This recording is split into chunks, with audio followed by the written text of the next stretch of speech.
Medite a reflexão número 49. Tempo certo. Olá, amigos.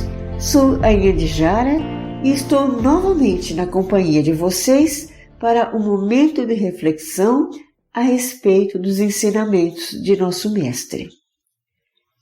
Elevando-nos espiritualmente, colocamos nossos pensamentos e nossos corações receptivos, pedindo a Ele que nos auxilie na compreensão de seu Evangelho de amor. O tema que abordaremos é Tempo Certo, tendo como referência o capítulo de mesmo nome do livro Renovando Atitudes, de Hamed, psicografado por Francisco do Espírito Santo Neto. Para iniciar, proponho a análise da seguinte questão. Imagine que amanhã, ao acordarmos, checamos o extrato de nossa conta corrente e constatamos um depósito de 800.400, acompanhado da seguinte nota explicativa do banco. O total deste depósito deverá ser gasto integralmente hoje, até o final do dia. À noite será zerado, mesmo que você não tenha conseguido gastá-lo. E lembramos que não é permitido transferir o saldo para o dia seguinte. É bem provável que procuraríamos gastar tudo e cada um de nós estabeleceria sua prioridade. Um automóvel, o pacote daquela viagem tão sonhada, a compra de cestas básicas para distribuir em comunidades carentes, a reforma da casa, o vestuário, a doação para uma instituição que está em dificuldade, o tratamento estético e assim por diante. Algumas pessoas ainda poderiam resolver não gastar nada neste momento, mesmo sabendo que só teriam esse dia para aproveitá-lo. No dia seguinte, receberíamos um convite do banco para uma reunião com todos os clientes com a finalidade de avaliar os gastos e eleger o cliente especial, aquele que melhor soube aproveitar a quantia. Fica aqui a dúvida. Qual o critério para avaliar e qualificar as escolhas das pessoas? Conhecemos os motivos de cada uma? Bem, meus amigos, na verdade, o banco a que me referi é o tempo. Todas as manhãs é creditado para cada um de nós 86.400 segundos. E todas as noites o saldo é debitado como perda. Somos livres para aproveitar cada segundo como quisermos, no tempo de que necessitamos, de acordo com nossas possibilidades e habilidades existenciais. A esse respeito, Hamed diz o seguinte: na vida não existe antecipação nem adiamento, somente o tempo propício de cada um. Vocês já repararam no pé de manacá?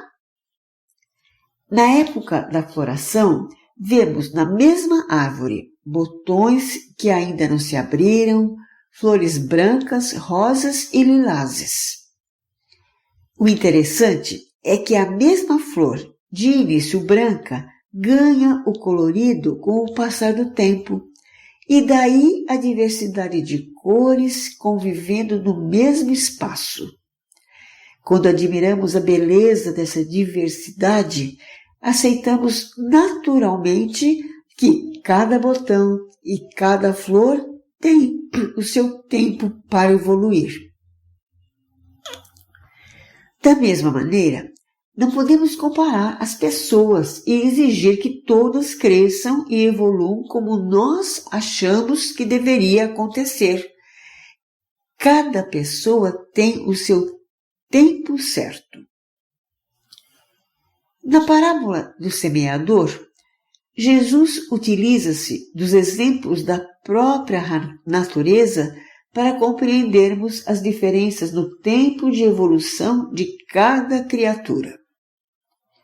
Essa parábola é bastante conhecida e está nos evangelhos de Mateus, Marcos e Lucas. Resumidamente, vamos relembrá-la. Eis que o semeador saiu a semear, e ao semear, uma parte caiu ao longo do caminho. Aves vieram e a comeram. Outra parte caiu em lugares pedregosos, onde havia pouca terra. Logo brotou, porque a terra era pouco profunda, mas ao surgir o sol, queimou-se, e como não tinha raiz, secou. Outra ainda caiu entre os espinhos, que cresceram e abafaram as sementes. Outra parte, finalmente, caiu em boa terra e produziu frutos a 30, 60 e a 100 por uma. Quem tem ouvidos, ouça. De acordo com a narrativa, portanto, apenas 25% das sementes lançadas ao solo produziram frutos. E ainda neste grupo, somente 1/3 produziu 100%. Estranho que alguém que se dispõe a semear não se preocupe com a qualidade do solo para garantir a germinação da semente. Qualquer agricultor ou jardineiro com algum conhecimento a respeito de seu trabalho, antes de plantar, analisa se o solo em que vai depositar a semente tem condições adequadas para o plantio. Acontece, porém, que as parábolas exigem de nós um olhar mais apurado, além de uma leitura linear, ao pé da letra. No caso da parábola em questão, o semeador é Jesus. A semente é a palavra de Deus e o solo é o nosso coração. Jesus semeou a palavra de Deus, a lei do amor. Distribuiu e continua distribuindo essa semente indistintamente a todos, através dos seus ensinamentos e do seu exemplo. Algumas pessoas, no entanto, estão totalmente imersas na vida material e negam-se à compreensão das verdades divinas. Não querem ouvi-las e muito menos modificar o projeto de vida que traçaram para si. Não trazem das experiências passadas as condições intelectuais e emocionais para assimilar o ensinamento recebido. Ainda não têm ouvidos de ouvir. São comparáveis ao solo do caminho, pisoteado pelos viajantes sem condição para o plantio. Outras pessoas ouvem a palavra, entusiasmam-se no primeiro momento, mas logo desistem. As pedras do preconceito, da vaidade, do orgulho ainda são maiores do que a vontade em exercitar virtudes e alimentar o espírito. É um entusiasmo passageiro, não tem raízes. Como se diz comumente, é fogo de palha. Essas pessoas não trazem experiências do pretérito que lhe possibilitam ir adiante no processo de iluminação interior. Assimilam apenas o que lhe é possível no momento. Existem ainda aquelas pessoas que se identificam com os ensinamentos, propõem-se a conhecê-las melhor e a praticá-las, mas, quando surgem os obstáculos do dia a dia, os compromissos do mundo material, as pressões sociais, desiste da empreitada. São os espíritos que abafam o crescimento da semente. Na época de Jesus, havia o rigor do cumprimento dos rituais e das leis do Torá em detrimento da pureza interior. Atualmente, a busca em atender aos modelos de sucesso construídos pelas normas sociais colocam em segundo plano o Evangelho, o autoaprimoramento espiritual. E o entusiasmo inicial em aprender e seguir o Evangelho fica para depois. Quem sabe, depois da aposentadoria, ou quando os filhos estiverem crescidos, ou quando a situação financeira melhorar, ou, enfim, ainda não é o tempo. É preciso amadurecer melhor a ideia. A parábola também nos diz, entretanto, que algumas sementes foram lançadas em solo fértil e frutificaram, resultando em 30, 60 ou 100 frutos cada uma. São os ensinamentos acolhidos por espíritos já comprometidos na busca do reino de Deus em si mesmo. Acontece que tal compreensão, tal entendimento, não ocorre por acaso. Como nos adverte Hamed, nenhum aprendizado nos envolverá profundamente se não estivermos dotados de competência e habilidades propiciadoras. E é preciso tempo para conquistar esses atributos. A consciência da criatura, para que esteja receptiva, precisa de despertamento natural e amadurecimento psicológico. Jesus, o mestre por excelência, conhecia e respeitava a diversidade humana, não selecionava o solo, não lançava as sementes de seus ensinamentos apenas aos mais receptivos no momento. Acolhia e ensinava a todos, ajudando-os a preparar o solo de seus corações com a palavra esclarecedora e o seu exemplo, mesmo sabendo que cada criatura tem o seu tempo para compreender e vivenciar a sua verdade. Amigos queridos, retornemos ao início de nossa conversa. Todos os dias nos são ofertados 86.400 segundos para utilizá-los como quisermos. Agora, uma pausa para uma reflexão individual. Como estou aproveitando o tempo? Nesse momento de isolamento social, impedidas de se dedicarem às atividades normais de seu dia a dia, algumas pessoas reclamam porque não sabem como preencher o tempo. Queridos amigos, é a oportunidade para fazermos a viagem interior e acessarmos o desconhecido ainda adormecido em nós.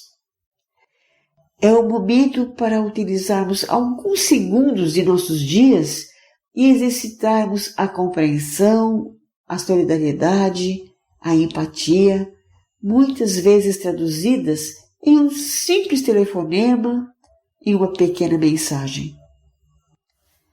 Atentemos para a mensagem de Emmanuel, publicada no site Mensagem Espírita. Aviso do tempo. O tempo endereça às criaturas o seguinte aviso em cada alvorecer. Certamente, Deus te concederá outros dias e outras oportunidades de trabalho, mas faze agora todo o bem que puderes, porque dia igual ao de hoje só se diz uma vez. Neste momento, estamos aqui com o coração receptivo, refletindo a respeito dos ensinamentos evangélicos para compreendê-los, vivenciá-los e divulgá-los através da palavra e de nossas atitudes.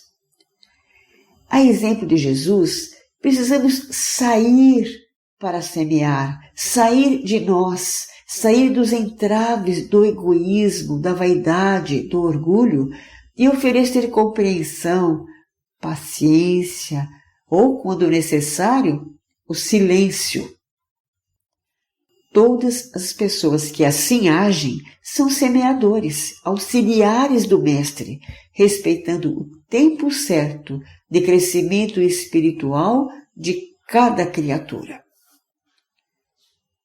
No livro Pontos e Contos do Irmão X, psicografado por Chico Xavier, há um relato a respeito do semeador incompleto. Houve um palestrante brilhante, estudioso e incansável no trabalho de divulgação da palavra do Senhor. Ensinava sempre, conduzia com lógica, aconselhava com acerto, espalhava tesouros verbais. No entanto, julgava-se incompreendido pelas pessoas. Exaltava o amor criando lindas imagens literárias.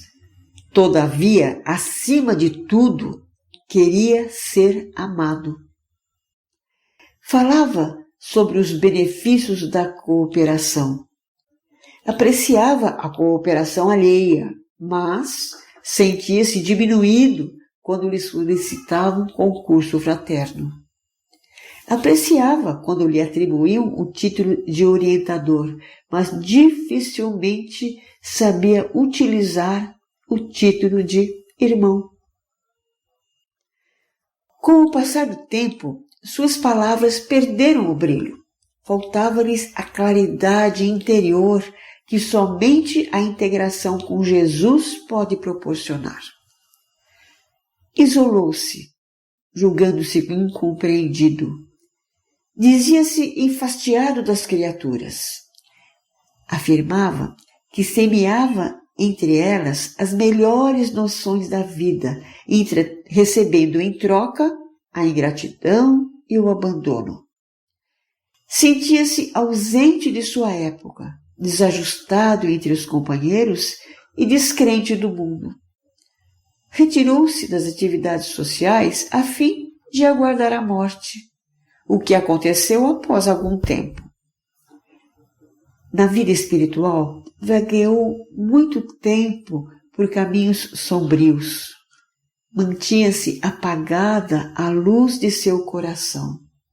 Não tinha luz suficiente para identificar caminhos novos ou ser visto pelos emissários celestes.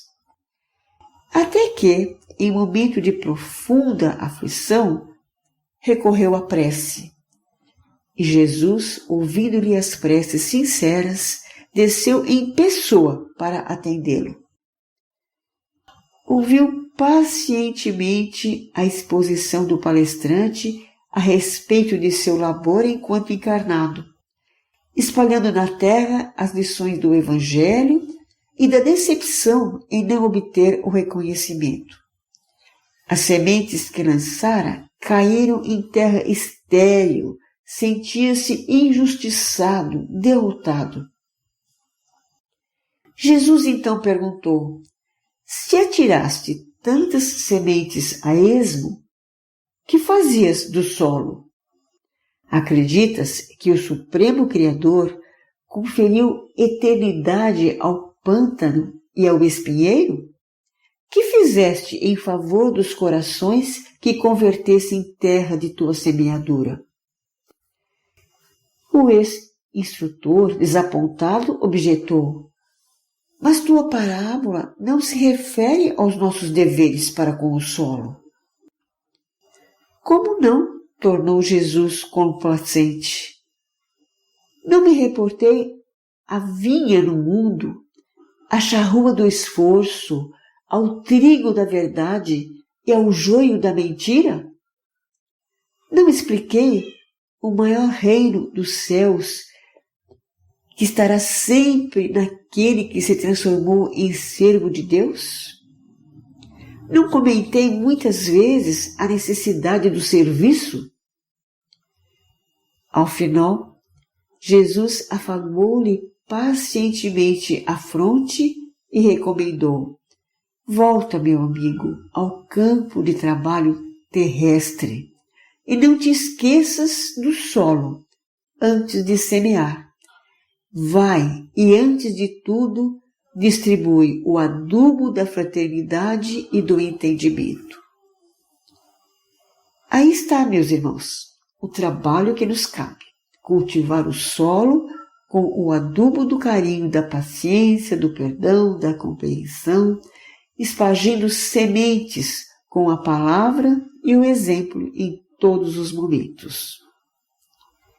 Finalizo nossa reflexão com a poesia de Maria Dolores no livro Momentos de Ouro, psicografado por Chico Xavier.